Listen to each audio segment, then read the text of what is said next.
TV조선 취재 기자들이 전하는 뉴스의 중심 보도본부 한나인, 저는 신효섭입니다. 방금 들어온 속보부터 전해드리겠습니다. 드루킹 댓글 조작 사건으로 대법원에서 징역 2년형이 확정된 김경수 전 경남지사가 잠시 전 창원구치소로 들어가 재수감 절차를 밟고 있습니다. 지난주 수요일 형이 확정된 이후 엿새 만에 입감인데요. 재수감 상황 영상 먼저 보시고 창원교도소 앞에서 마지막 입장을 밝힌 김경수 전 지사의 얘기도 들어보겠습니다.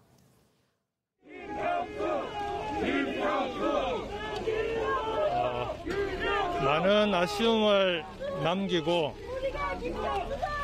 당분간 여러분 곁을 떠납니다. 그동안 저를 믿고 함께해 주신 모든 분께 진심으로 감사드립니다. 끝까지 함께하지 못해서 송구하다는 말씀을 드립니다. 법원의 판결이 내려진 이상 이제부터 져야 할 짐은 온전히 제가 감당해 나가겠습니다. 하지만 사법부에서 진실을 밝히지 못했다고 해서 있는 그대로의 진실이 바뀔 수는 없다는 점을 다시 한번 분명하게 말씀드립니다. 그렇게 외면당한 진실이지만 언젠가는 반드시 제자리로 돌아올 것이라고 저는 확신합니다. 그동안 험한 길에 함께해 주신 모든 분께 진심으로 감사드립니다. 함께 비를 맞아주신 그 마음 잊지 않겠습니다. 앞으로 남은 가시밭길도 차근차근 헤쳐나가겠습니다. 지난 3년 경남도정에 적극 협조해 주신 경남도민과 공직자 여러분께 진심으로 감사드립니다. 완전히 새로운 경남, 더 큰 경남을 위해 시작한 일들을 끝까지 함께 마무리하지 못하게 되어 참으로 안타깝고 송구합니다. 비록 제가 없더라도 경남과 부울경, 대한민국의 미래를 위해 시작한 일들은 함께 시작한 일들이 잘 마무리될 수 있도록 권한대행과 경제부지사를 중심으로 마지막까지 힘을 모아주시기를 부탁드립니다. 저는 제게 주어진 시련의 시간 묵묵히 인내하고 건강한 모습으로 돌아오겠습니다. 고맙습니다. 건강히 돌아오시면 날 뵙겠습니다.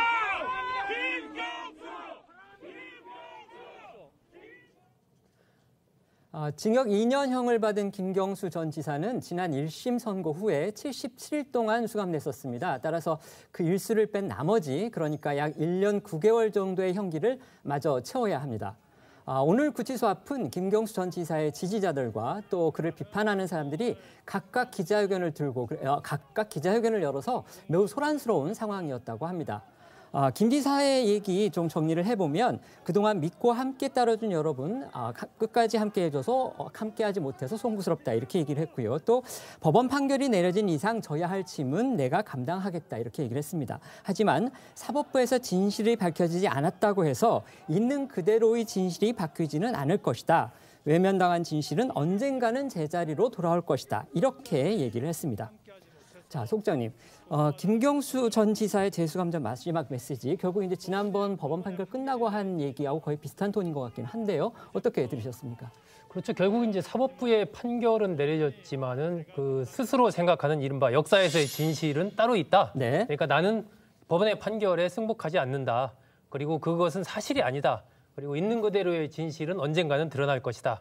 라고 이제 얘기를 했는데 정치적인 메시지인 거죠, 결국은. 그렇겠죠. 네. 사법적인 부분에서는 이미 결론이 난 부분이고 유죄로 네. 났기 때문에 좀 아쉬움이 있다면은 결국 이제 김 전 지사가 지지자들에 대한 이런 얘기들 또 하고 도정에 대한 아쉬움 또 개인적으로 어쨌건 정치적으로 상당히 비상할 수 있는 그런 시점에서 이제 시련을 맞은 거니까 거기에 대한 아쉬움은 있을 텐데 일단 좀 이 법원의 판결을 존중한다라는 그런 메시지를 좀 내줬으면 좀 좋지 않았을까. 그런데 오늘 메시지에서도 어쨌든 그것보다는 그것을 인정할 수 없고 진실은 따로 있다라고 얘기를 했는데 사실은 뭐 이 진실 따로 있고 이 진실 따로 있고 우리가 그렇게 따지기 시작하면 모든 것이 아무것도 안 되는 거죠. 네. 법원의 판결이라는 건 1심, 2심 또 대법원까지 다 끝난 상황이기 때문에 그 부분을 좀 존중한다.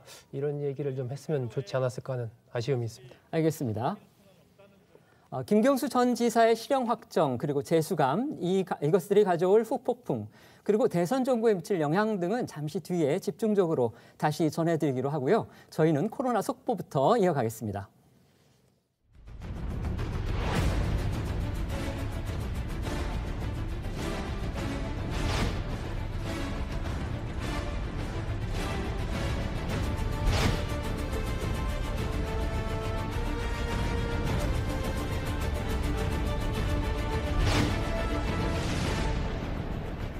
국민이 함께 힘을 모아 총력전을 펼쳐야 하는 절체절명의 시간입니다. 국민들이 감내해야 할 고통의 시간이 길어지게 되어 매우 송구하고 안타까운 마음입니다.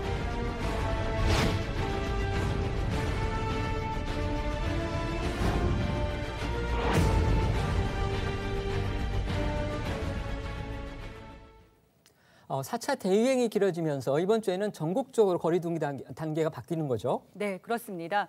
오늘부터 수도권 4단계가 2주 연장됨은 물론이고 내일은 비수도권 거리두기 단계도 3단계로 일괄 격상됩니다.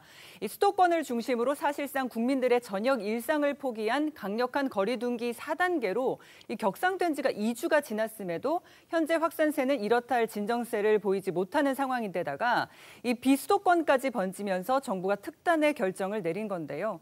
오늘 0시 기준 코로나 신규 확진자 수는 1,318명으로 벌써 20일째 1,000명대를 지속하고 있습니다.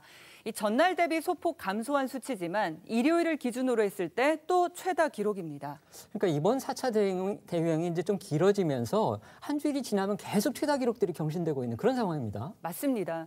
특히 일요일 수치를 잘 살펴봐야 하는 이유가요. 네. 주말 검사 건수 감소 영향이 사라지는 주 중반에는 이보다 더 많은 수치의 확진자가 나올 것이라는 예상이 가능하기 때문입니다. 그렇습니다. 2주 전에 월요일 0시 기준을 한번 보면 1,100명대 확진자가 주 중반에 1,600명대로 불어났었고요. 지난주에는 주 초반 1,200명대 환자가 청해부대 감염을 제외하고도 1,700명대를 기록했던 걸 보면 이 월요일 아침부터 1,300명대 확진자로 시작한 이 7월의 마지막 주, 8월을 어떤 양상으로 끌고 갈지 우려가 되고 있습니다. 네, 특히 오늘 국내 발생 확진자 가운데 비수도권 비중이 40%를 넘겼습니다. 이는 4차 대유행 이후 더 멀게는 지난해 초 대구 경북 중심의 1차 대유행 이후 처음인데요. 사실 7월은요, 국민들의 일상생활을 회복할 수도 있을까 희망했던 달이었죠.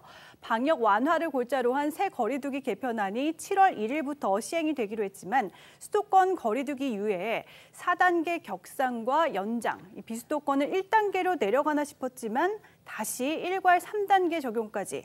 특히 타격이 심한 자영업자와 소상공인들 사이에서는 생계가 달린 문제였던 만큼 피해가 크기 때문에 정부 지원을 호소하고 있습니다. 짧고 굵게를 외쳤던 정부 입장에서도 면목이 없을 수밖에 없는 대목입니다. 그렇습니다. 네, 어제 문 대통령은 중대본 회의를 직접 주재하면서 짧고 굵게 끝내겠다던 4단계 연장에 국민들의 고통의 시간이 길어져 송구하고 안타깝다 이렇게 사과를 했는데요. 거리두기 연장에 대한 시민 반응과 함께 들어보겠습니다.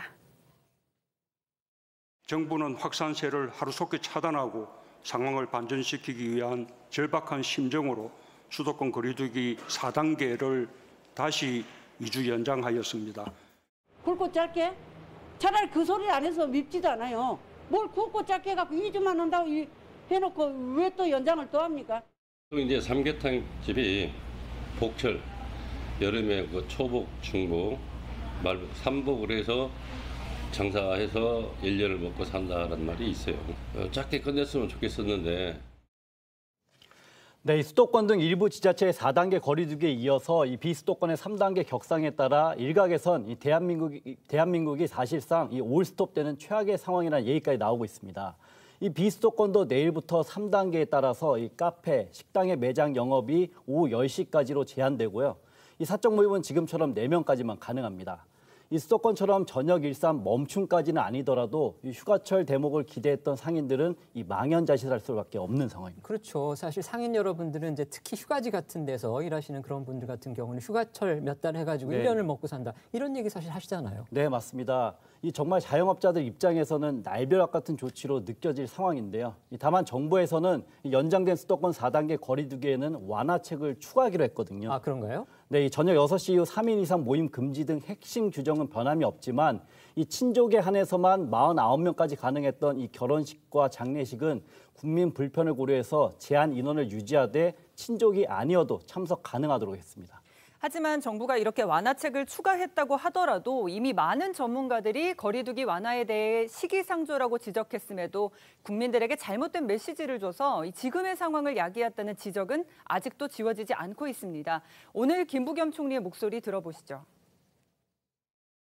확산세가 잘 꺾이지 않고 있어서 특히 무더운 여름과 함께 국민들께서 얼마나 고통이 심하실까 또 국민들께 자꾸 2주 희망 고문하는 것 같아서 정말 죄송합니다만은 확실하게 우리가 제어한다 이렇게 잡아챘다라는 그런 신호가 있기까지는 조금 더 어려운 시간을 더 보내야 될 것 같습니다. 지금 상태로 가면 8월 말경에는 약 2,000명에서 3,000명 사이로 갈 거다라는 그런 아주 부정적인 전망도 내놓고 있기 때문에 지금 어떻게 지금 이 고삐를 확산세를 잡아야 된다라는 그런 절박감이 있습니다. 그런데 전문가 사이에서는 정부의 비수도권 3단계 일괄 격상에 부정적인 시각도 나오고 있습니다.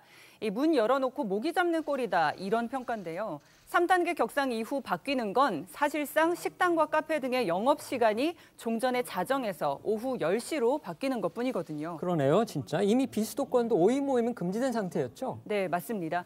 여기다가 3단계에는 유흥시설 집합 금지가 들어있지 않은 점도 우려할 지점입니다. 네네. 결국 현재의 3단계 조치는 개편 전의 2.5단계보다도 기준이 낮은 수준인데요.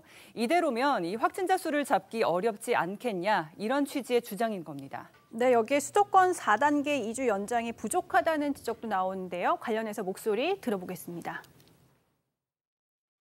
8월 초쯤에 확산세가 꺾인다면 다행이고, 하지만 그 이후에도 이제 이전의 안정기만큼 확진자 수가 감소하는 데에는 시간이 좀 오래 걸릴 것 같습니다. 확실히 보상해주고 집합금지하는 그 업종에 대해서 2주간 확실히 하자. 지방에 보면 다 유흥주점이나 이런 데서 많이 발생하고 있잖아요. 비수도권 3단계로 한다면 유흥주점은 집합금지 아니라는 얘기잖아요.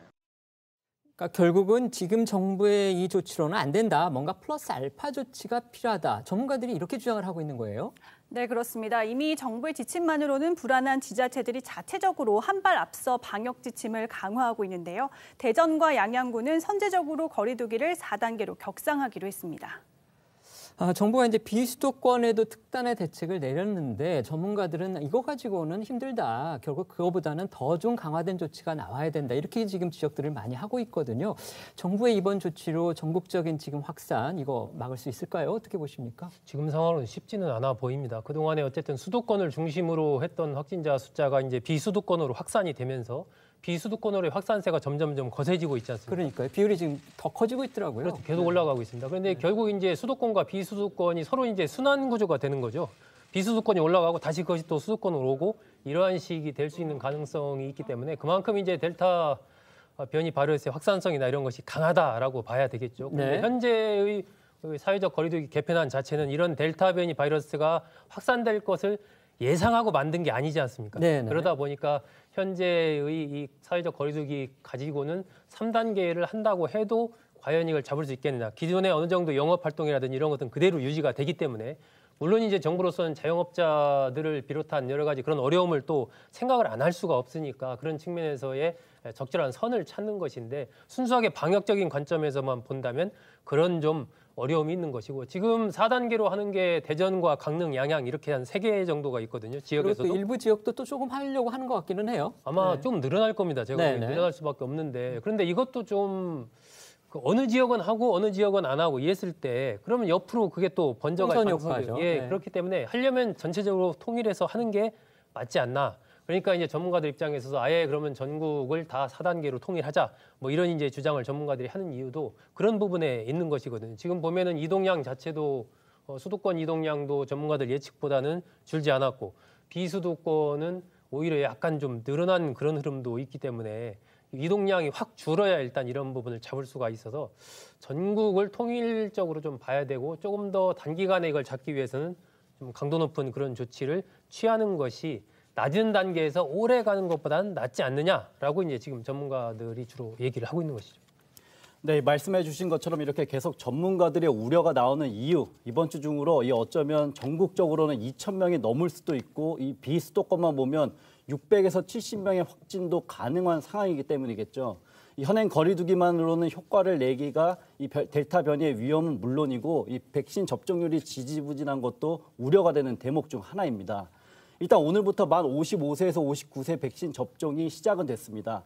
60대에 이어 한 달 만에 이 대규모 1차 접종이 재개되는 셈인데요. 하지만 모더나 백신 공급 차질로 이 당장 다음 달 초부터 접종받는 대상자들은 아직도 어떤 백신을 맞게 될지 알 수가 없는 상황입니다. 일단 수도권의 50대 후반 분들은 파이저를 맞는다. 그렇게 얘기가 나오던데요. 네, 그런 얘기도 나오고 있습니다. 네, 그런데 이제 그건 이번 주까지 접종하는 사람에 한한 이야기고요. 접종 2주 차인 8월 1일부터는 사실상 국민들이 화이자인지 모더나인지 어떤 백신을 맞게 되는 건지 모르는 상황인 겁니다. 내가 일주일 뒤에 맞을 백신 종류도 알 수 없는 상황에 이 국민 불안감도 높아질 수밖에 없는 대목인데요. 전문가 일각에서는 갑자기 변경된 화이자 접종 간격 역시 이 국민 불안감 가중에 일조할 것이라는 평이 나옵니다. 맞아요. 원래 이제 화이자는 1차, 2차 맞고 나서 3주 사이에 간격이 있다 이렇게 했는데 갑자기 그게 한 주가 늘어나서 지금 4주가 됐다 이렇게 지금 나오더라고요. 네, 그렇습니다. 당국은 이 접종 효율성을 높이기 위한 거다 이렇게 설명을 하고 있지만 그게 맞을까요? 네, 갑자기 화이자 접종 간격이 이 4주로 변경된 데 대해서는 이 신수급의 불확실성 탓이라는 분석이 지배적이기도 합니다. 모더나 백신의 도입이 7월 말에 쏠리면서 이 50대 접종에 화이자 백신을 쓰게 됐고 원래 예상보다 더 많은 화이자 백신을 단기간에 소모하게 되면서 이 3주 후 2차 접종 시기가 올 때까지 2차 접종분을 충분히 확보하기 어려울 수 있다는 판단하에 이 접종 간격을 늘린 것이다 이렇게 풀이하기도 하는데요. 일단 추진단은 3주던 4주던 이 효과에는 문제가 없다는 입장입니다. 하지만 전문가 일각에서는 화이자 백신도 1차 접종으로는 델타형 변이에 대한 예방 효과가 약 30%에 불과한데 4주째 2차 접종을 한다면 그만큼 돌파 감염에 취약해질 수 있다는 우려가 나오고 있고요. 결국 내가 맞는 백신도 접종 직전에야 알 수 있고 화이자 접종 간격도 4주로 달라지면서 이 국민들의 백신 신뢰가 더 떨어지는 건 아닌지에 대해서도 당국의 고심이 필요해 보입니다. 네, 이렇게 백신 접종에 대한 국민의 신뢰도가 흐려지는 사이에 야권이 청와대를 직격했던 청해부대 사건의 여파는 아직 사그라들지 않고 있습니다. 문 대통령 결국 지난주 금요일 청해부대 집단 감염 사태에 대해 처음으로 사과했는데요. 대통령은 SNS 메시지를 통해서 청해부대 부대원들이 건강하게 임무 수행을 할 수 있도록 세심하게 살피지 못했다며 걱정하실 가족들에게도 송구한 마음이라고 했습니다. 문 대통령은 지난 20일 국무회의에서 안이하게 대처했다는 지적을 면하기 어렵다. 이런 비판을 겸허하게 받아들인다라고 밝힌 바 있지만 당시에 사과가 아닌 군을 진책만 했다는 평이 잇따랐었죠. 따라서 문 대통령의 확실한 사과는 지난 15일 청해부대에서 코로나 확진자 6명이 처음 발생한 이후 8일 만이기도 한데요. 그럼에도 야권에서는 진정성이 없는 사과라는 반발이 나옵니다. SNS를 통한 사과가 장병들과 가족, 국민들에게 얼마나 진정성 있게 받아들여질지 의문이라는 건데요. 문 대통령의 사과로 촉발된 과거 야권의 비판 목소리도 들어보겠습니다. 문재인 대통령의 상습적인 책임 회피와 부하 직원에 대한 책임 전가가 날로 그 도를 더해가고 있습니다. 문 대통령은 마치 무오류의 신의 경지에 있는 사람인 것처럼 행동합니다. 책임 회피하고 책임 전가는 유체 이탈 화법 이제 그만하시고 정중하게 국민들 앞에 나와서 머리 숙여 사과하는 것이 책임 있는 대통령의 도리라고 생각합니다. 군 통수권자가 군의 잘못에 대해 1차적으로 국민께 사과해야 할 사람이 오히려 군을 꾸짖는 모습은 한편의 블랙 코미디를 보는 것 같습니다. 그러니까 국군 통수권자인 대통령이 국군 통수권자인데 그 사과를 좀 하라고 하니까 육성으로 하지 않고 SNS를 통해서 송구한 마음이다 이렇게 했다. 그러니까 이게 야권은 이제 이걸 가지고서 뭔가 진정성이 없지 않느냐 이렇게 지금 비판을 하고 있는 거예요. 네, 맞습니다. 그런 비판을 하는 건데요. 지난주 저희 보도본부 한라인에서도 이 코로나가 퍼진 배 안의 상황이 이 지옥 같았다는 장병들의 이 매체 인터뷰를 전해드린 바가 있습니다. 그렇죠. 하지만 국방부가 지난주 이 출입 기자단의 이 청해부대 34진 장병 전화 인터뷰를 주선한 바에 따르면 이 피가래를 토하거나 살려달라는 대원은 없었고 다들 코로나인 줄 알면서도 밝게 서로를 격려했다고 합니다. 하지만 아무리 장병들이 서로를 의지했다 하더라도 전체 파병 장병의 90% 이상이 이 백신 접종도 없이 감염돼 국내로 송환된 사례는 우리 해군 역사상 큰 오점으로 남을 대목인 만큼 이 문 대통령의 SNS 사과에 지적이 더욱 이어지고 있는 겁니다. 한편 오늘 국방부 이 전체 회의에서는요, 서욱 국방부 장관이 다시 한번 백신 접종에 대한 세심한 관심과 노력이 부족했다며 책임을 재차 인정했는데요. 그런데 서욱 장관이 청해부대가 성공리의 임무를 완수했다고 발언하면서 야권의 비판이 이어지기도 했습니다. 화면으로 보시죠. 청해부대 30사진이 수행한 임무와 작전이 잘 됐냐 못 됐냐는 별개의 문제인 것 같아요. 이 작전을 성공으로 보십니까? 실패로 보십니까? 예, 성공리에 임무했습니다. 그죠? 청해부대 30사진이 몇 가지 실수가 불거지니까 사실 지금 군이 조리돌림 당하고 있어요. 칭찬은 없고 아차하는 순간에 그냥 이렇게 욕바지가 되는 군이 안타까워서 여론에 흔들리지 말라는 뜻에서 제가 질문을 드린 겁니다.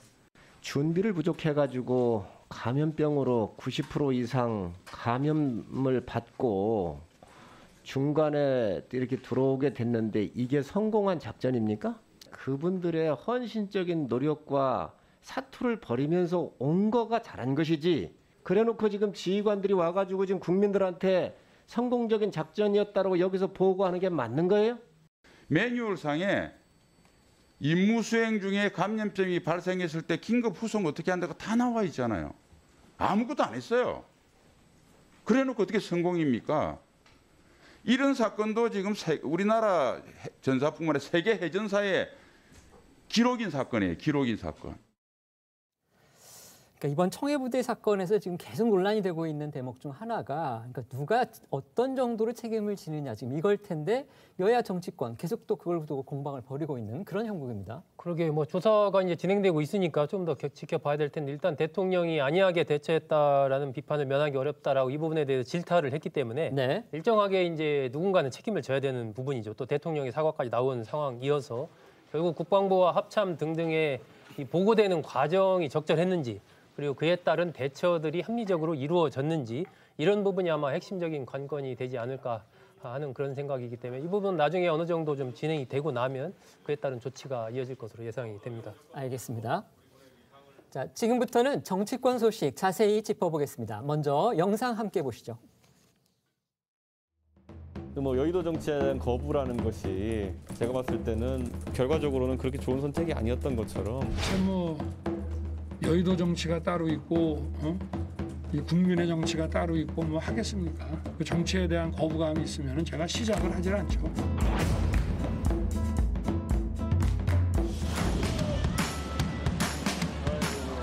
좀 더 빨리 뵀어야 되는데. 예. 그때 제가 가지고. 아니 마치 무슨 방송국 드라마 스튜디오에서 술 먹는 맥주 먹는 장면 촬영하고. 아마 나중에 선거 때 되면 이거 한 10배 인원은 모으실 생각하셔야 될 겁니다. 제가 결정할 때까지 시간을 좀 가지고 저를 좀 지켜봐 달라고 제가 말씀을 드렸고, 우리 대표님께서도 쾌히 공감을 하셨고, 불확실성의 거의 한 절반 이상은 제거했다. 제가 당대표로서 말씀드리고요. 걱정하지 마십시오. 정권 교체 하겠습니다. 당선표 하겠습니다.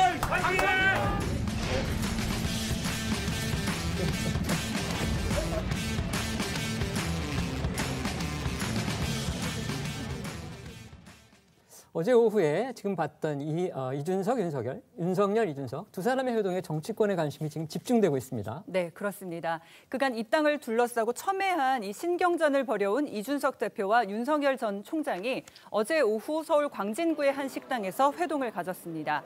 이번 회동은 최근 윤 전 총장 지지율이 지지부진한 흐름을 보이고 또 이 대표가 윤 전 총장 입당을 거듭 압박하는 가운데 성사되면서 이 정치권 안팎의 관심이 높았는데요. 지난 6일 비공개 만남에 이어서 두 번째 만남을 가진 두 사람은 대화 모습이 다 들여다보이는 통유리 옆 간이 테이블에 마주 앉아서 치킨과 맥주를 놓고 1시간 반 동안 이야기를 나눴습니다. 회동의 핵심 의제는 역시나 윤 전 총장의 입당 여부였는데요. 회동이 끝난 뒤 이 대표는 이날의 만남을 사자성어, 대동소이라고 평가했고 윤 전 총장은 결정의 시간이 다가오고 있다는 말로 국민의힘 입당을 암시했습니다. 두 사람의 목소리 들어보시죠. 제가 술이 약한 편인데 오늘 좋은 분을 만나다 보니까 얼굴이 빨개질 때까지 좀 술을 마신 것 같습니다. 네 글자로 표현하겠습니다. 대동소이입니다. 정권 교체 또 그리고 대한민국을 바로 세운 일에 저희가 같이 할 일이 많다 저는 이렇게 느꼈습니다. 자, 승리의 그날까지 해서 우리 이준석하고 사인을 해주셨어요. 제가 어떤 길을 이제 선택해야 될지 결정의 그 시간도 이제 다가오고 있는 거로 저는 생각하고 있습니다. 제가 결정할 때까지 시간을 좀 가지고 저를 좀 지켜봐 달라고 제가 말씀을 드렸고 우리 대표님께서도 쾌히 공감을 하셨고 자주 소통하면서 제가 또 많이 배우려고 한다고. 대동소이, 그다음에 결정의 시간, 걱정 말라. 양측의 갈등이 뭔가 좀 봉합이 된 건가요? 네, 그래 보입니다. 방금 화면에서도 나왔지만 이 전 대표는 회동 후 상기된 얼굴로 기자들 앞에 서서 이 불확실성은 절반 이상 제거됐다면서 이 당 대표로서 당원과 지지자들이 안심하셔서 좋겠다 이렇게 덧붙였고요.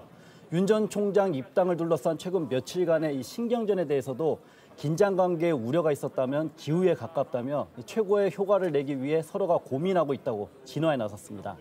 또한 이 대표는 오늘 이 최고위원회의에서도 윤 전 총장과의 입당 가능성을 크게 점치며 회의실 벽면에 로딩 중이라고 표시된 이 배터리 그림 중 비어있는 한 칸을 채우는 퍼포먼스를 선보이기도 했습니다. 오늘 이 대표의 목소리를 직접 한번 들어보시죠. 어제 윤석열 전 총장과의 회동에서 저는 대동소이를 이야기했습니다.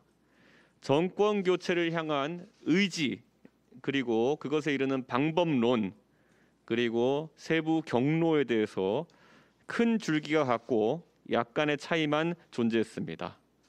그런 의미에서 오늘 저는 저희 최고위 회의장 뒤에 있는 백드롭에 배터리 한 칸을 채우도록 하겠습니다.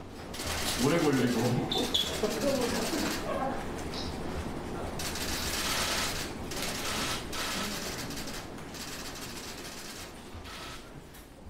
그러니까 지금 저 퍼포먼스 보고서 이렇게 보신 시청자분들은 대체 이게 무슨 뜻이지 이런 분들도 많을 거예요. 근데 저희가 그동안 이제 나왔던 기사를 보면 배터리 하나하나가 대선 주자들을 일종의 가리키는 거라서 배터리가 많이 채워질수록 대선 주자들의 진영이 갖춰졌다. 이제 이런 뜻이라고 지금 국민의힘은 설명을 했어요. 그러니까 오늘 저 퍼포먼스를 본다면 어제 회동을 계기로 윤 전 총장의 입당 가능성의 어떤 불확실성이 많이 해소됐다. 그런 걸 보여주려고 한 그런 것으로 보이는데요. 네, 그렇게 보이죠. 이 대표는 최고위원회의가 끝난 뒤 기자들과 만나서도 과장하고 싶은 생각은 없지만 입당에 대해서는 확실하다고 본다며 윤 전 총장의 입당을 다시 한번 강조하기도 했습니다. 이처럼 그동안 입당 문제를 놓고 장외 신경전을 벌여온 두 사람이 전날 회동을 통해서 정권 교체 의지를 재확인하고 입당 문제에서 공감대를 형성하면서 이제 관심은 윤 전 총장이 말한 결정의 시간이 언제인지 이 부분에 쏠리고 있습니다. 맞아요. 윤 전 총장이 어제도 결정의 시간은 다가왔다 이러면서 또 시간을 갖고 지켜봐 달라 이렇게 또 약간 유보적인 그런 해석을 낳을 수 있는 그런 언급도 했거든요. 네, 맞습니다. 어제 두 사람의 만남 이후 일각에서는 8월 중 입당이 확실하다거나 이 윤 전 총장이 8월 10일 전후다 이런 구체적인 시점까지 제시했다는 보도들도 나오기는 했는데 오늘 이 대표는 이 부분에 대해서는 선을 그었고요. 국민의힘 내부에서는 빠른 입당을 촉구하는 목소리들이 나오고 있습니다. 들어보시죠. 아마 나중에 선거 때 되면 이거 저는 입당 시기에 대해서 대체적인 윤석열 총장의 생각을 들었습니다. 제가 어제 들었던 내용대로라면은 입당에 대한 것은 뭐 확실하다 저는 이렇게 보고요. 당협위원장들 그분들도 8월 입당에 대해서는 본인들은 의심하지 않는다라고 말씀하셨습니다. 8월 10일을 입당 시기로 제안을 하신 게 맞나요? 저는 날짜를 제가 제시한 것은 없습니다. 빨리 들어왔으면 좋겠고요. 이런저런 간을 보듯이 그렇게 계산하고 있다는 모습을 보이는 건 지도자의 모습이 아니라고 저는 봐요. 이렇게 계산하는 모습으로 비춰지는 것은 도움이 안 된다. 나는 정권 교체가 가장 이 시대의 중요한 과제다. 뭐 그게 호랑이 굴이든 어딘 들어가겠다. 거기서 평가받겠다고 하는 자세가 저는 중요하다고 봅니다. 당장 오늘이라도 입당을 뭐 하든지 입당 여부를 언제까지 입당하겠다든지 그런 것을 밝히고 이제 정권 교체를 바라고 있는 많은 국민들에게 희망을 줘야 되고 개인적인 정치 일정상으로도 그것이 가장 합리적이고 또 효과적인 판단이라고 생각을 합니다. 당연히 8월 경선 버스 합류해야 된다, 타야 된다 이렇게 보시는 거군요. 그 정도가 아니고 네. 더 이상 머뭇거릴 필요 없이 정광석화와 같이 지금 당장 입당하는 것이 맞다고 생각합니다. 이런 가운데 윤 전 총장은 잠시 후 4시에 서울시청을 방문해서 오세훈 서울시장과도 만남을 갖습니다.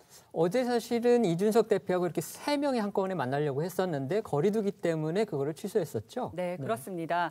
앞서 최재형 전 원장도 입당 직후인 이제 지난 19일 서울시청을 찾아서 오 시장과 만난 바가 있죠. 또 어제 이 대표와의 만남으로 입당이 임박했다는 관측이 나오고 있는 상황이라서 이 두 사람이 오늘 어떤 이야기를 나누게 될지도 주목이 됩니다. 윤석열 전 총장의 국민회의 입당, 그동안 여러 가지 얘기가 있었는데 어제 이제 그 회동을 계기로 이게 좀 임박했다. 이렇게 봐도 될까요?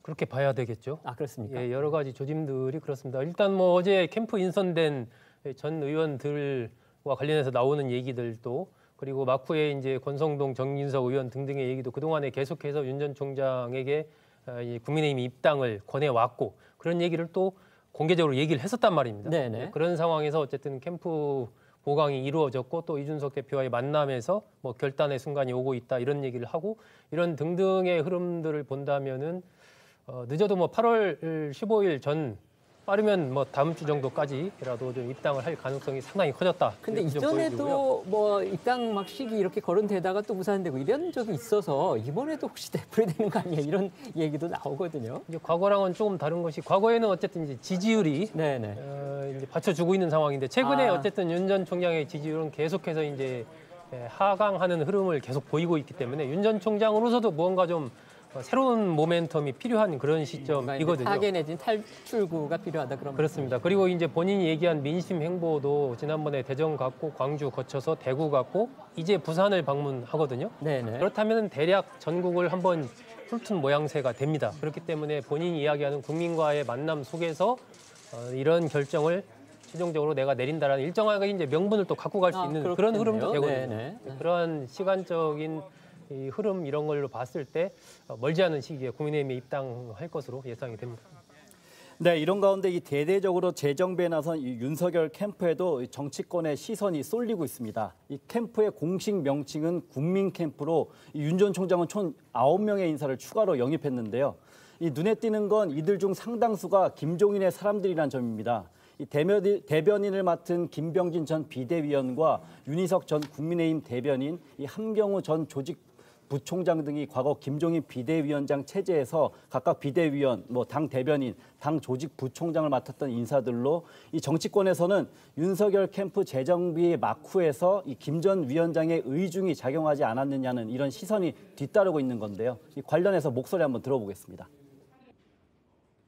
입당이 늦어져가지고 윤 전 총장 지지율이 빠지는 거다 이 얘기도 있는데 그렇게는 안 보세요? 윤석열 총장이 빨리 자기를 갖다가 서포트해 줄 수 있는 팀을 빨리 구성을 해야 돼요. 근데 만났으면 내가 여러 가지로 많이 얘기를 갖다가 좀 해줬을 텐데. 가서 도우실 생각은 혹시 없으세요? 부르면은 조언을 해줄 수 있어도 내가 직접 거기 가서 같이 뭘 하거나 그러진 않을. 알겠습니다. 김종인 위원장과 같이 함께 몸을 담으면서 정치 참여를 했던 많은 사람들이 윤석열의 국민 캠프에 참여하게 된 상황을 지켜봤을 때 여러 가지로 충분한 해석들이 가능하지 않을까라는 생각이 들고 김종인 위원장께서 만약 극구 반대했다면 이렇게 많은 사람들이 윤석열의 국민 캠프에 참여하기는 어려웠을 것이다. 그러니까 김병민 대변인의 얘기만 들어보면 김정인 전 위원장이 동의를 해준 거다 이렇게 눌러서 말한 것으로 그렇게도 비치기도 하네요. 네, 여기에 이 윤 전 총장이 신규 합류 인사들과 회의 자리에서 이제부터는 배우만 하겠다라고 선언한 것으로 전해지면서 김종인 위원장 지원설에 더욱 힘이 실리고 있는 배경인데요. 한 언론 보도에 따르면 지난 24일 윤 전 총장이 새로 합류할 인사들과 모여 상견례 형식의 전체 회의를 가졌고 이 자리에서 나는 이제 앞으로 배우만 하겠다. 여러분들이 알아서 잘 해달라고 당부를 했다고 하는데요. 그런데 앞서 김종인 전 위원장은 윤 전 총장을 향해서 대선 후보는 배우 역할만 해야지 지금처럼 자신이 감독과 배우 역할을 다 하려고 해서는 안 되고 그렇게 되지도 않는다 쓴소리를 한 바 있어서 윤 전 총장이 김 전 위원장의 지적을 수용한 것이 아니냐 이런 해석이 나오고 있습니다. 그간 윤 전 총장에 대한 김 위원장의 발언들 모았습니다. 지난번에 그만두고 나서 별의 순간을 포착한 것 같다고 내가 얘기를 했어요. 난 처음부터 내가 그랬어요. 저 사람이 대단히 정무 감각이 많은 사람이라고. 야권 지지율에서는 윤석열 총장이 근데 사실은 지금 나타나고 있는 지지율이라는 게 그게 결정적이라고 생각하면 안 돼요. 윤 전 총장을 이번 주에 만나신다는 얘기가 자꾸 나오는데. 난 전혀 그런 계획도 없고 그런 일도 없어요 지금. 다른 사람하고 좀 상이한 모습을 보여줘야지. 빨리 자기를 갖다가 서포트 해줄 수 있는 팀을 빨리 구성을 해야 돼요. 그게 아직까지 지금 몇 달을 지나면서도 제대로 안 돼 있는 상황이거든요. 그 김종인 체제에서 주요한 직책을 맡았던 국민의힘 인사들이 이제 윤석열 캠프로 합류한 그런 모양새가 됐어요. 근데 사실 지금 저희가 녹취에서도 봤지만 김종인 전 위원장이 윤석열 전 총장에 대해서는 요즘 들어서는, 그러니까 이전에는 안 그랬는데 상당히 좀 까칠하다고 그럴까? 그런 모습을 보였는데 뭔가 좀 입장이 바뀐 걸까요? 뒤에서 뭔가 좀 후원 역할을 암묵적으로 하고 있다 이렇게 봐도 될까요? 뭐 후자로 봐야 되지 않을까요? 네. 그리고 김종인 전 위원장의 입장은 그때그때 달라요죠. 네, 그렇습니까? 어떤 때는 뭐 별의 순간으로 막 띄우다가 네. 어떤 때는 이제 찾아오겠다고 하고 또 찾아오지 않으니까 또 거기에 굉장히 비판하고. 근데 이 김종인 전 위원장의 가장 큰 장점은 일단 큰 판의 흐름을 읽고 그 판을 만들어가는 그런 부분에서의 메시지의 힘이 어느 정도인가, 그 메시지의 힘에 대해서 잘 알고 있는 인물이라는 것이죠. 네네. 그것이 이제 김종인 전 위원장이 갖고 있는 정치적인 힘의 어떤 원천이라고 저는 보는데, 그렇기 때문에 어떤 시점에서는 누군가를 띄우고 누군가를 막 비판하지만 크게 봤을 때는 야권 전체의 어쨌든 판을 키워가서 뭔가 현재 상황에서 정권을 바꿔야 된다라는 그 부분에는 김종인 전 위원장도 뜻을 같이 하고 있는 것이거든요. 그렇기 때문에 이번에 윤석열 전 총장 캠프에 김종인 전 위원장과 가까운 인물들이 다소 포진된 것은 저는 국민의힘의 입당을 전제로 해서 그 이후에 경선 국면 기타까지 내다본 윤 전 총장 측에서 그렇게 해서 포진을 시킨 것으로 저는 해석을 하고 있습니다. 그래서 길게 봤을 때 김종인 전 위원장과의 결합 문제까지도 사실 생각을 하고 캠프 인선이 지금 진행된 것이 아닌가 하는 그런 생각이 좀 듭니다. 네. 네, 말씀해 주신 것처럼 국민의힘 입당 초읽기에 들어간 이 윤석열 전 총장의 행보로 야권의 대선 시기에는 더욱 빨라지고 있습니다. 윤 전 총장은 오늘부터 홈페이지를 통한 후원금 모금도 시작을 했는데요. 지난 12일 대선 예비 후보 등록을 마친 윤 전 총장은 후원회를 통해서 이 선거 비용 제한액인 513억 900만 원의 5%에 해당하는 25억 6,545만 원까지 모금이 가능합니다. 한편 최근 지지율 상승세를 보이는 최 전 원장은 오늘 대선 예비 후보 등록을 완료했습니다. 최 전 원장은 오늘 오전 직접 중앙선관위에 방문해서 후보 등록을 했는데요. 최 전 원장은 후보 등록의 의미에 대해서 문재인 정부가 지난 5년 동안 정말 어지럽게 만든 대한민국을 바로 세워야 한다는 의미가 있다며 또 한 번 문정부를 향해 날을 세웠습니다. 또한 최 전 원장은 당내 인사들의 윤석열 캠프 합류 논란과 관련해서도 윤 전 총장을 에둘러 비판했는데 최 전 원장의 목소리를 들어보시죠. 국민의힘 소속인데 윤석열 캠프에 들어가신 분들에 대해 당에서 중재 검토도 하고 있는데요. 그 이에 대해서 입장 좀 여쭤보고. 일단 뭐 윤석열 후보는 야권의 후보 중에 한 분이시고 다만 이제 당 외곽에 계시기 때문에 그런 논의들이 있는 것 같습니다. 그 부분에 대해서는 당 대표를 비롯한 당에서 결정하실 문제여서 제가 이 자리에서 제 의견을 말씀드리는 것은 적절치 않은 것 같고, 어쨌든 중요한 것은 다 같이 힘을 합쳐서 정권 교체를 이루어내야 한다는 점, 이 점은 강조드리고 싶습니다.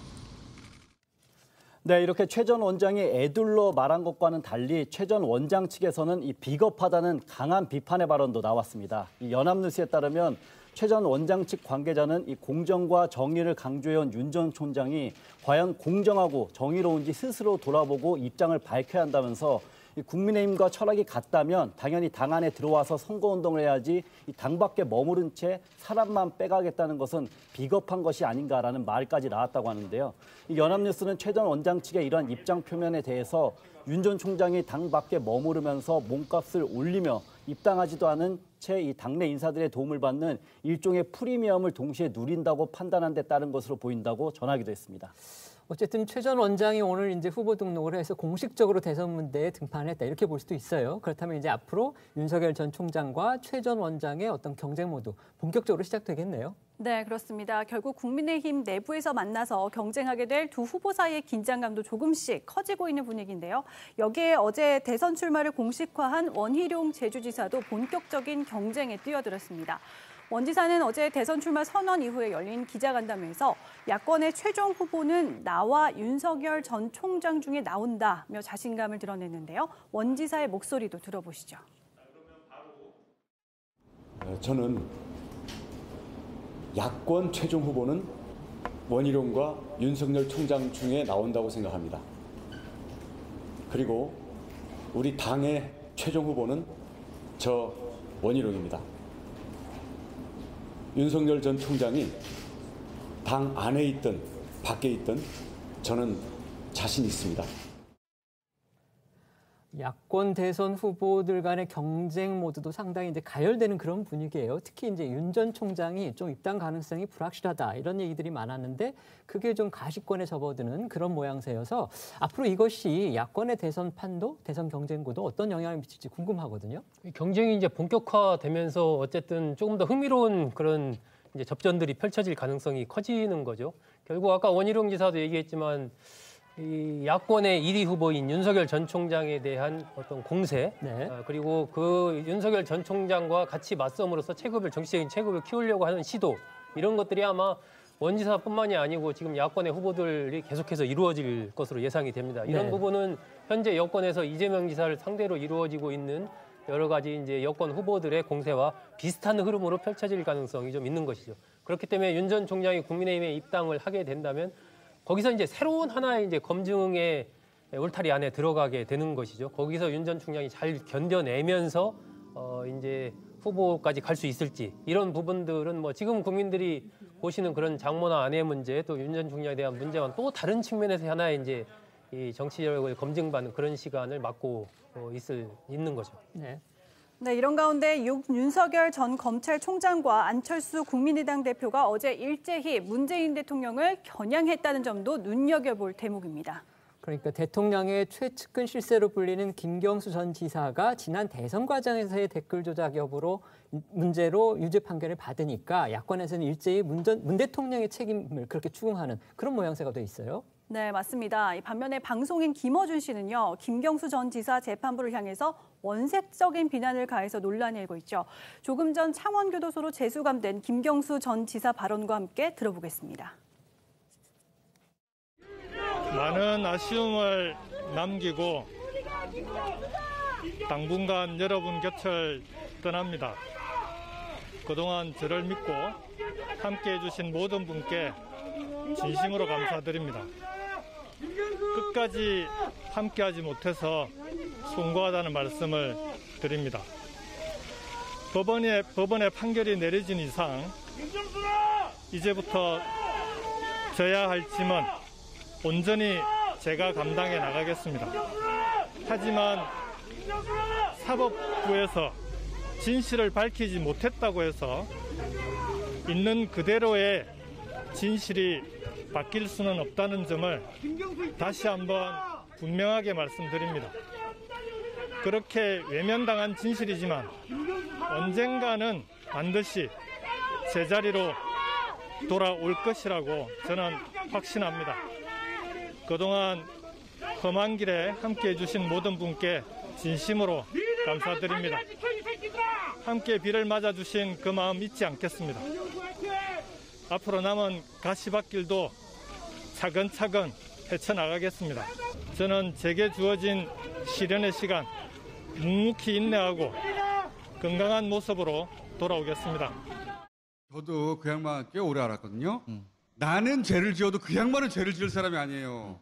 만약에 자기가 뭘 잘못했으면 실토를 먼저 할 사람이에요. 선거는 사실상 문 대통령이 대통령이 되는 공식적인 절차를 밟은 거지 선거 다 끝났다는 거 모두가 다 알았어요. 그렇죠. 왜 드루킹한테 가가지고 그래야 될 이유도 이 허접한 프로그램도 진짜 허접하거든요. 이거를 비밀리에 만들어 진짜. 와, 그때 열받네, 갑자기. 그래서 이제 네, 또 어제 민주당 대선 주자 정세균 전 국무총리도 김경수 지사 이 밤이 지나면 거짓의 감옥으로 당신을 보내야 합니다. 이런 글을 남겼습니다. 진실의 부메랑이 조금이라도 더 빨리 돌아올 수 있는 세상을 만들기 위해 이를 악물고 노력하겠다고 했습니다. 또 노무현 대통령님을 그렇게 아프게 보냈는데도 세상은 여전하다며 변하지 않는 불의한 특권층은 아직도 우리 사회의 변화를 가로막고 있다고 주장했습니다. 네, 반면에 이 진중권 전 동양대 교수는요, 이 김경수 전 지사에게 실형을 선고한 대법원 재판부를 향해 이 욕설 비난을 한 방송인 김어준 씨를 향해서 열은 김경수가 너한테 받아야지 이런 글을 남겼습니다. 이 김어준 씨가 지난 2018년에 자신이 진행한 SBS 프로그램에서 댓글 조작 의혹을 키워서 결국 김 전 지사가 실형을 받게 됐다고 꼬집은 건데요. 또 오늘 국민의힘에서도 이 김어준 씨에 대한 비판이 나왔습니다. 한번 들어보시죠. 김어준 씨가 드루킹 댓글 조작 혐의로 김경수 전 경남도지사가 대법원으로부터 징역 2년형을 받은 것에 대해 차마 입에 담기도 어려운 험한 욕설을 내뱉으며 재판부를 저주했다고 하는데 김어준 씨에게 한 가지만 묻고 싶습니다. 당신이 대체 무엇인데 법보다 위에 군림하려고 하십니까? 좀 더 유심히 지켜보셔야 할 대목은 말씀드린 대로 윤석열 전 총장과 안철수 대표가 이 김경수 전 지사와 관련해 문재인 대통령을 언급하면서 여론 조작의 몸통인 진짜 책임자를 찾아 수사해야 한다. 드루킹의 진짜 배후와 몸통을 즉각 수사해야 한다. 이렇게 한 목소리를 냈다는 점이죠. 우선 윤석열 전 총장은 어제 페이스북에 이번 여론 조작의 유일한 수혜자인 문 대통령이 억울하다는 변명조차 못하면서 남의 일처럼 행동하고 있다. 이렇게 남겼습니다. 이어서 문 대통령이 답하고 책임져야 한다. 이게 비서 김경수가 책임질 일이냐. 이렇게 날을 세웠습니다. 또 과거 김정숙 여사가 과거 경인선에 가자고 말하는 자료 화면들이 남아있고 이 고위 공직인 총영사 자리가 실제로 흥정하듯 거래된 게 드러났다면서 문 대통령 본인이 여론 조작을 지시하거나 관여했을 거라는 주장은 지극히 상식적이라고 했습니다. 검찰총장 출신의 수사 전문가로서 문재인 대통령에 대한 수사가 필요하다. 이렇게 지금 주장을 하는 걸까요? 네, 그렇습니다. 이런 취지의 주장은 사실 그간 국민의힘 지도부에서도 나왔던 얘기죠. 들어보겠습니다. 수행비서 항상 옆에 계시는 분이에요. 그분이 이런 일을 했을 때 과연 문재인 대통령은 몰랐을까? 라는 의심이 머릿속에 그냥 들게 되잖아요. 자연 반사적으로. 그다음에 김정숙 여사의 그 목소리가 이미 다 나와 있습니다. 경인선 가자 이런 말들. 그러면 국민들께서 그냥 일반인들 입장에서 과연 문재인 대통령은 몰랐을까? 궁금해지잖아요. 문재인 정부는 당연히 탄생의 정당성을 잃었고요.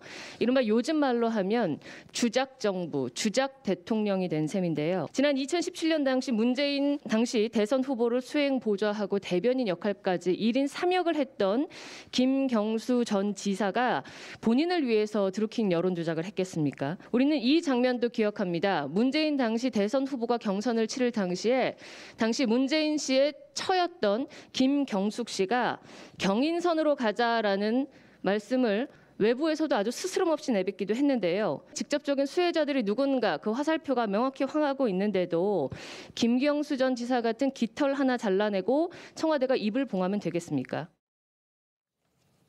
네, 반면 오늘 더불어민주당은 윤석열 전 총장이 문재인 대통령 연루 의혹을 제기한 점에 대해서 강력 반발했습니다. 윤 전 총장이 대선 결과를 부정하는 선동을 벌이고 있다는 겁니다. 또 윤 전 총장을 향해 배은망덕을 넘어 균형 감각이 상실된 논리로 나라를 끌어갈 수 없다고 비판했습니다. 국가정보원과 기무사 같은 국가기관이 대대적이고 조직적으로 댓글 작업을 해 선거에 개입했던 것과 드루킹이라는 선거 전문 조직이 김 전 지사를 이용해 벌인 사기극을 어떻게 비교할 수 있느냐 이런 얘기입니다. 오늘 오전 민주당 최고위에서 나온 발언들 정리해봤습니다. 윤석열 예비후보가 김경수 지사와 대법원 선거와 관련해서 문재인 대통령을 끌어들이는 등 선거 결과 부정 선동을 벌이고 있습니다. 균형 감각이 상실된 윤석열 후보의 모습은 과유불급, 떠올리게 합니다.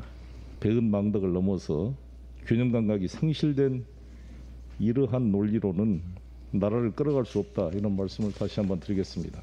문재인 대통령을 끌어들여 막무가내 구태 정치를 이어가고 있습니다. 대법원 판결이 끝난 사안을 들고 와서 벼랑간 문재인 정부 공격에 나선 것은 할 줄 아는 것이라고는 정부를 저주하고 비난하는 일뿐이라는 윤석열 정치의 한계를 자백하면서 본인 스스로 자폭하는 거라고 저는 생각합니다. 공소장 어디에도 청와대 인사들의 개입 부분이 없는 것이 밝혀졌습니다. 그럼에도 윤석열 후보가 특검 재개와 특검 연장 요구를 하는 것은 특검법을 무시한 막무가내 주장일 뿐입니다. 정치 시작한 지 얼마 되었다고 법조인으로서의 상식은 저 멀리 던져버렸습니다. 네, 이런 가운데 오늘자 조선일보에는 허익범 특검의 인터뷰가 실렸습니다. 이 허 특검은 드루킹 일당은 자체 개발한 킹크랩으로 1, 2초 만에 민주당과 문재인 당시 대선 후보에게 유의한 기사를 위로 끌어올려서 계속 노출시켰고, 이 사람들이 이게 여론이라고 생각하게 만들었다면서 명백한 여론 조작이라고 했습니다. 또 이게 2017년 대선에 영향을 줬다고 본다며 현재 인터넷 상황에서도 비슷한 일이 벌어지지 않고 있다고 단정할 수 없다. 이 드루킹 일당의 킹크랩 작업까지는 아니더라도 적어도 유사 조직은 지금도 활동할 거라고 본다고 덧붙였습니다. 윤석열, 안철수 이 두 사람 야권의 이제 일종의 대선 주자들이죠. 문재인 대통령의 책임론, 김경수 지사의 댓글 조작 유죄 판결과 관련해서 그렇게 지금 주장을 하고 나서는데 정말 대통령의 책임질이라고 보십니까? 어떻게 보세요?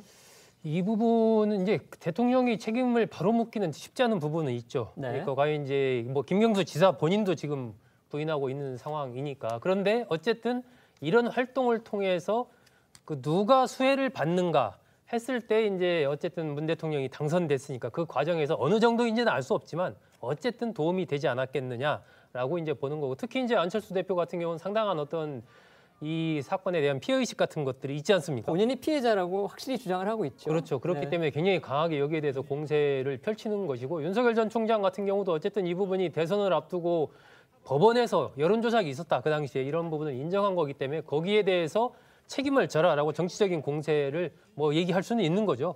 그 부분은. 그런데 결국은 본인이 지금 자기가 피해를 보고 있다 이렇게 생각을 해서 그런 주장을 하지는 않을까요? 본인이 현재 상황까지 아마 연동해서 그렇게 얘기할 것 같지는 않은데, 어쨌든 윤 전 총장 측에서 이렇게 공세를 펼치는 부분에는 현재 문재인 대통령의 지지율이 40% 중반으로 상당히 높은 편입니다. 그렇기 때문에 이 대선을 앞둔 전체적인 이 환경 관리라는 측면에서도 문 대통령에 대한 공세 이런 것들을 아마 이번 건만이 아니고 앞으로도 어지간한 부분이 있을 때마다 계속해서 문 대통령을 직접 공격하는 그런 모습을 보일 것으로 예상이 됩니다. 네, 오늘 발표된 여론조사 결과도 한번 살펴보겠습니다. 한국사회여론연구소가 TBS 의뢰로 발표한 정례조사 결과입니다. 윤석열 전 총장은 26.9%, 이재명 지사는 26%를 기록하면서 이 오차 범위 안에서 접전을 벌이고 있습니다. 이어서 이낙연 전 대표 18.2%, 최재형 전 감사원장 8.1%였고 뒤이어 홍준표, 유승민, 추미애 전 장관의 이름이 보입니다. 또 차기 대선의 성격으로는 현 정권을 심판하기 위해 야권 후보가 당선돼야 한다는 응답이 48.4%, 이 정책 연속성과 안정을 위해서 여당 후보가 당선돼야 한다는 답변이 44.5%로 이 오차 범위 내에서 팽팽했습니다. 네, 민주당 얘기해보겠습니다. 노무현 전 대통령 탄핵 찬반 투표 논란으로 맞붙었던 이재명 지사 그리고 이낙연 전 대표의 네거티브 공방이 이제는 지역주의 논쟁으로 더욱 치열해지고 있습니다. 이재명 지사는 지난 22일 한 언론과 인터뷰에서 과거 이낙연 전 대표와 만나 덕담을 전한 일화를 공개했는데요.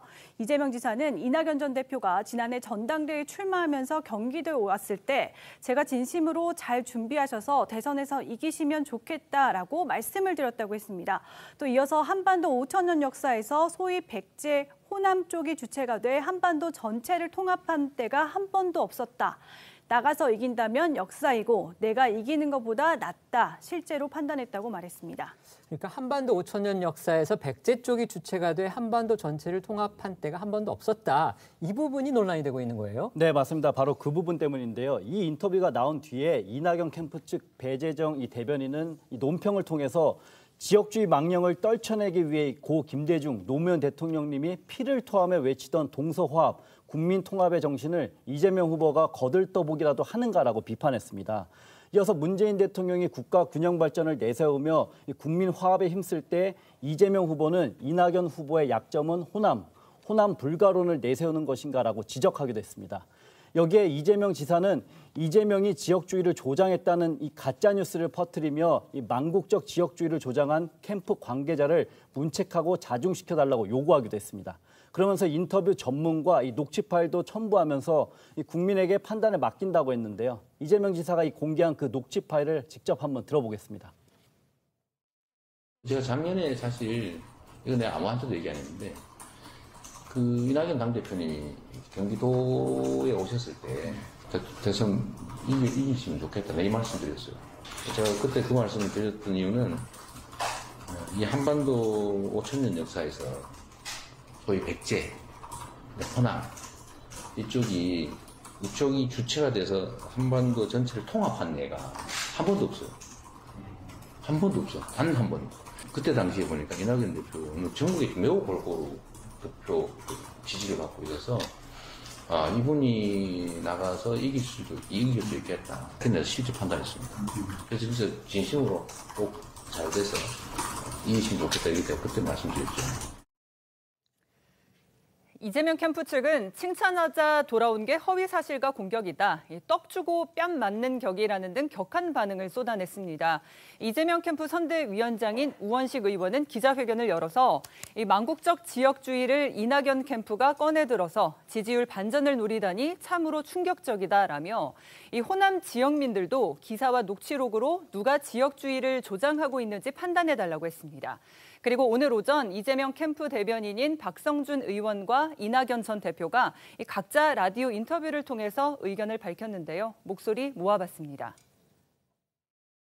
당시 지난해 7월 30일경은 이낙연 후보가 대권 후보로서 전국적으로 고른 지지율 받아서 1위를 달리던 시기였습니다. 네. 그래서 지금 얘기하신 것처럼 5,000년 역사에서 백제 쪽이 주체가 돼 한반도 전체를 통합한 때가 한 번도 없었는데 이낙연 후보가 대선에서 이긴다면 역사다 이런 진심을 좀 전했는데 이 문제가 전혀 맥락상에 볼 때는 문제가 없는 건데 이낙연 이제 캠프 쪽에서 지역주의라고 하는 부분을 가지고 지금 문제 제기를 해서 이렇게 논란이 되고 있는 겁니다.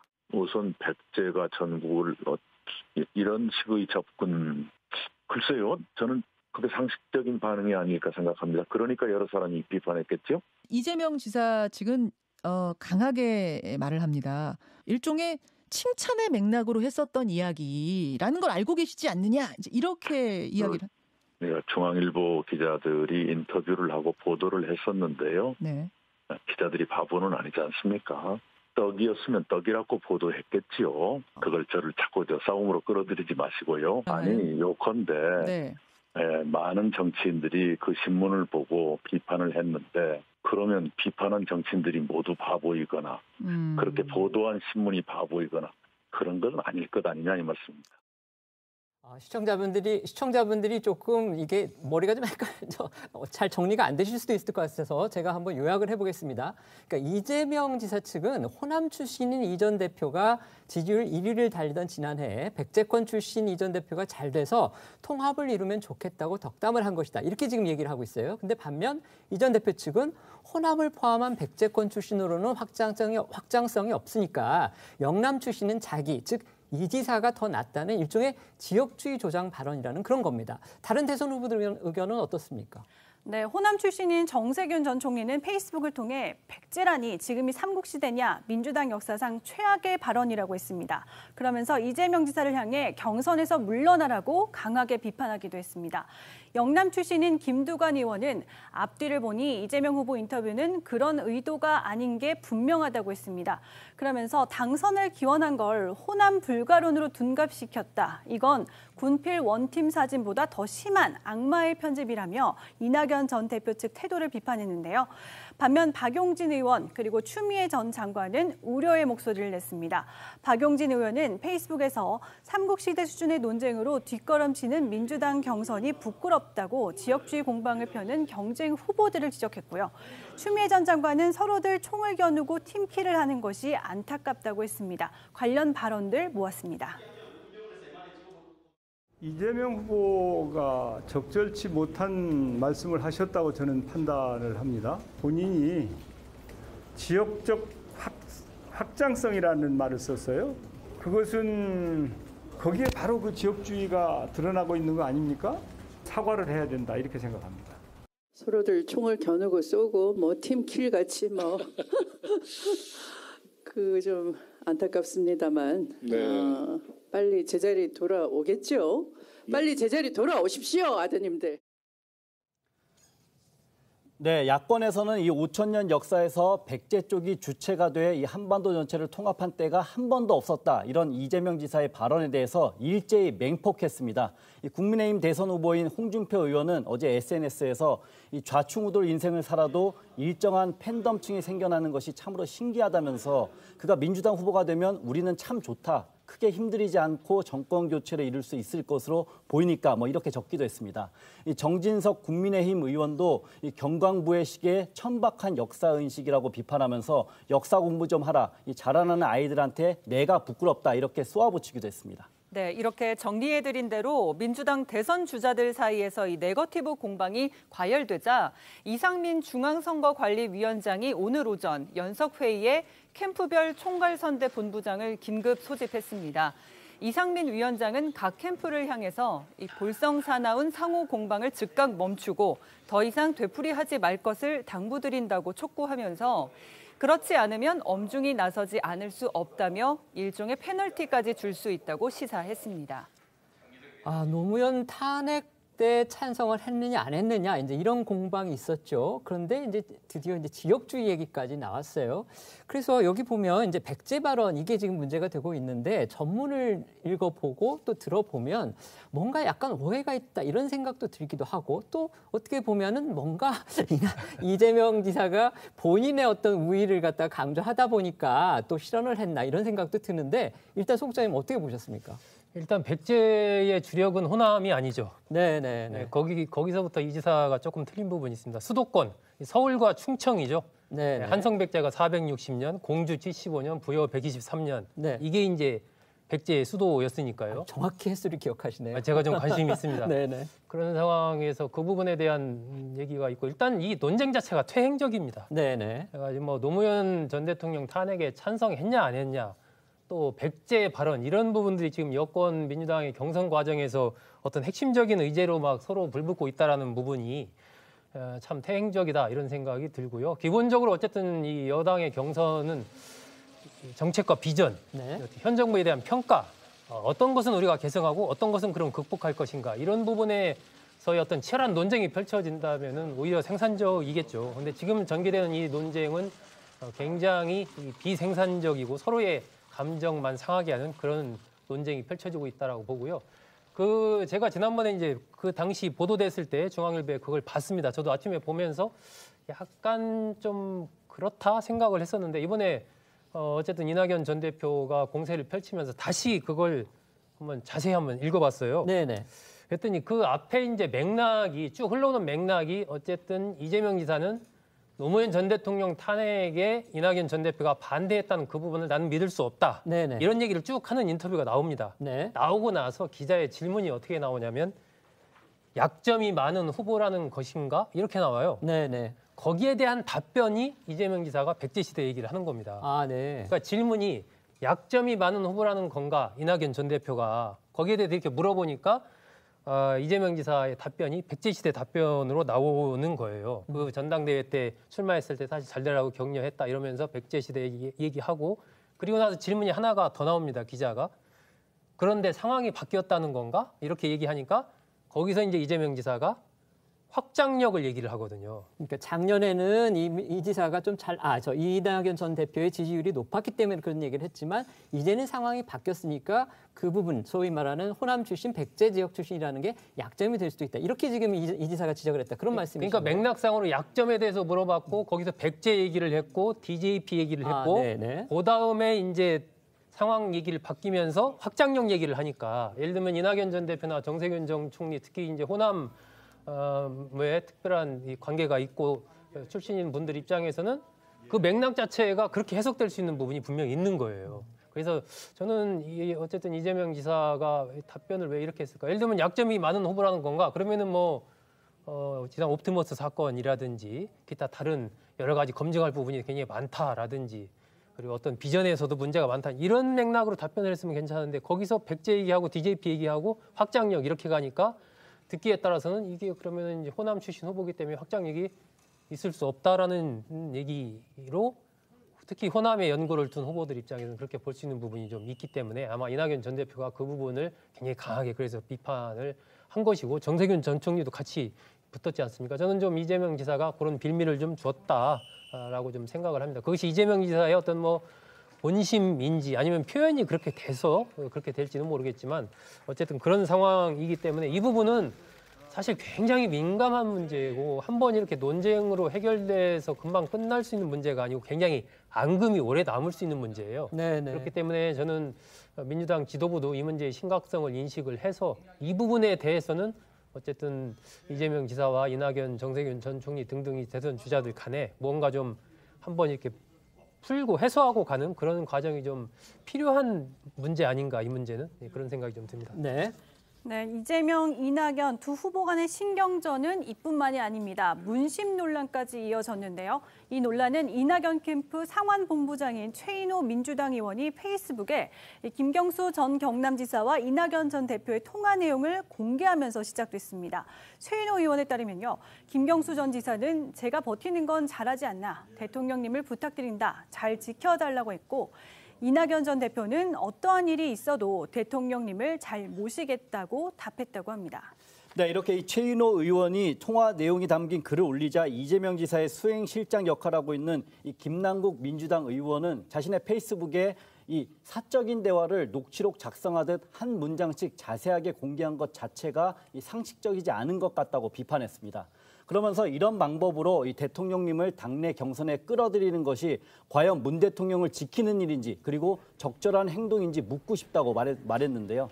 이 당내에서는 불필요한 공방이란 지적이 나오자 이들은 일제히 게시글을 내리고 이 김두관 의원은 SNS를 통해서 이 적통에 탄핵에 이젠 전화통화 시비까지 두 분 다 그만하라. 이 김경수 지사가 특정 후보에게만 문 대통령을 지켜달라고 했겠나라고 양측 모두를 비판했습니다. 네, 이재명 지사와 이낙연 전 대표 간의 이 상호 비방전은 갈수록 격화되는 가운데 그의 배우자들은 차분한 내조전을 펼치고 있습니다. 이재명 지사의 아내 김혜경 씨는 이제 24일부터 1박 2일간 호남을 찾는데요. 과거 이재명 지사와 함께 예능에 출연하는 등 활발한 활동을 보이기도 했지만 2018년 지방선거 때 과거 문 대통령을 비방한 트위터 계정의 주인이 김 씨라는 공세로 이 곤욕을 치른 뒤에는 대외 행보를 자제해왔었죠. 그런 김 씨가 첫 일정으로 호남을 찾은 건 최근 호남 지지율이 요동치는 상황에서 도지사 신분으로 선거운동에 제약을 받는 이재명 지사를 대신해 김 씨가 구원투수 역할을 나섰다고 볼 수도 있습니다. 관련 발언 들어보시죠. 지금 이제 지방에서 뭐 다른 후보들은 막 하루에도 몇 번씩 오는데 왜 이재명은 안 오냐. 그 말도 일리가 있잖아요. 가족이라도 보내라 이렇게 된 거예요. 제가 슬쩍 제 아내한테 좀 어떻게 안 될까요? 그랬더니 흔쾌히 하겠다고 본의 아니게 지방 중심으로 하게 될 것 같습니다. 네, 김혜경 씨는요, 24일 첫 일정으로 광주에 위치한 근로정신대 할머니와 함께하는 시민모임 사무실을 찾았고요. 어제는 전남 나주로 이동해 기본국가로 청년포럼 나주본부를 찾았습니다. 이재명 지사 측 관계자는 김혜경 씨가 주로 이 지사가 가기 힘든 곳을 찾으면서 부부의 동선이 상호 보완이 되게끔 할 예정이라고 했습니다. 한편 이낙연 전 대표의 배우자 김숙희 씨는 호남에 일찌감치 이 터를 잡고 있었는데요. 지난달 중순부터 7주째 광주와 전남 지역을 돌면서 봉사활동을 하고 있습니다. 와, 7주나 됐어요? 네, 그렇게 됐다고 합니다. 주로 이 장애인 시설과 양로원, 마을 회관 등을 방문하며 자원봉사를 했는데요. 이낙연 캠프 관계자는 선거에 있어서 엄근진 이미지가 있는 이낙연 전 대표가 쾌활하고 부침성이 좋은 아내의 덕을 많이 본다고 했습니다. 민주당 대선 경선 주자들 간에 이제 내조 경쟁이 붙었습니다. 그리고 오늘 제가 어느 신문 기사가 아마 오늘 나올 것 같은데 문화일보 석간에 보도될 것 같은데 윤석열 전 총장도 그런 얘기를 했어요. 목숨 걸고 나는 대권에 도전하고 있다. 아내도 정치할 거면 이혼 도장 찍고 하라고 했다. 이럴 정도로 이제 이제 도전 출마하는 결심하는 과정에서 그 부인들의 어떤 결심이라든지 내조 이런 게 상당히 중요하다는 의견들이 많죠. 그런데 어쨌든 배우자들이 이렇게 겠다고 나설 경우에 어떻습니까? 대선 경쟁이나 어떤 판도에 영향을 줄까요? 어떻게 보십니까? 그런 측면에서는 뭐 큰 영향은 없다라고 봐야 되겠죠. 물론 이제 후보자가 갈 수 없는 곳 이런 곳을 대신 가고 또 후보자 이미지를 보완하는 이런 측면 또 독자적인 하나의 이 부인으로서의 영역 같은 것들을 확보하는 이런 측면도 있을 수가 있는데 기본적으로 이제 뭐 국회의원 선거라면 모르겠지만 이건 대선이라는 큰 판의 선거이기 때문에 기본적인 선거 자체가 고공전입니다. 그래서 전체적인 상황을 어떻게 여야가 어느 쪽에 유리하게 만들어 가느냐. 최근 상황은 어쨌든 정권 교체와 정권 재창출의 여론이 아까 얘기한 대로 팽팽한 어느 정도까지 바뀌었지 않습니까? 지금. 네. 과거에는 정권 교체 여론이 높았는데 지금 비슷한 수준까지 상당히 많이 올라왔어요. 예, 많이 정권을 유지해야 된다는. 네. 이런 부분이 중요한 거죠. 큰 틀의 흐름, 대통령의 지지율, 정당의 지지율, 정권 교체를 해야 되냐, 재창출을 해야 되냐. 이러한 전체적인 상황 관리가 굉장히 중요한 것이고 그렇기 때문에 이제 그에 맞는 어떤 메시지, 후보의 비전과 정책 그리고 나아가서 이제 연대 이것이 과거에는 지역 연대가 굉장히 중시됐었죠. 뭐 영남과 호남의 연대, TJP 연합 같은 예, 호남과 충청의 결합 뭐 이런 것들이 중시됐는데 지금은 이제 그에 더해서 그 중요성은 줄어들고 세대 간의 연대가 점점 중요해지거든요. 이런 연대의 구도를 어떻게 짤 수 있느냐. 이런 부분들이 훨씬 중요하기 때문에 이 부인들의 활동 부분도 하나의 이제 포인트는 되지만 뭐 어떤 판세에 큰 영향을 끼칠 그 정도는 아니라고 봅니다. 네, 잘 듣겠습니다. 들었습니다. 저희는 1분 뒤에 다시 돌아오겠습니다. 오늘 준비한 소식은 여기까지입니다. 저희는 내일 오후 1시에 더 핫한 소식으로 찾아뵙겠습니다. 시청해 주셔서 고맙습니다.